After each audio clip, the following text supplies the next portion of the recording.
Given the reduced support from members who are directly associated with moves to block legislation in the Senate, is now the time for the Greens to truly uphold their promise to work constructively with the government, or will you continue to obstruct in the Senate and attack the government in the press? We did find it frustrating in the last Parliament when we're actively saying to the government, we would like to improve. There are ways we could improve the legislation. Sometimes those negotiations were incredibly difficult and lengthy, and quite often we saw the government in the last Parliament quite often vote with the coalition on things like immigration and tearing down our environment laws. We found that very frustrating.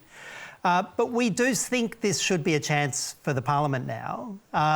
In the Senate, where I am, the Greens look like we'll have the sole balance of power, and there is now no excuse for us not having the kind of relationship with Labor where we can just sit down and talk through the issues and hopefully put forward some of that incredibly important legislation and policy that we're going to need. Now, I know you've done well in the Senate, but there have been some losses. Is that something you... Well, I nearly said learning, apologies. No.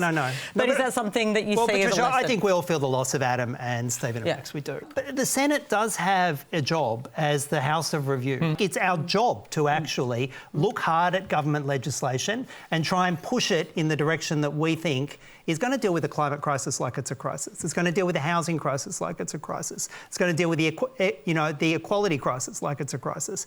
And we will use it as a House of Review.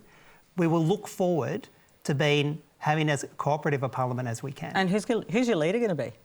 Oh, well, I don't think you're going to get that out of me tonight. Why not? Well, I mean, one thing I can tell you about our leader is it's going to be an amazing woman, because we have a party room full of incredibly talented, capable women, and one of those will be the leader with the support of our party room later this week. But can I say, I think David and I did have to work together, I thought, constructively on particularly issues around tech, where you don't agree with everything, but you reach common ground.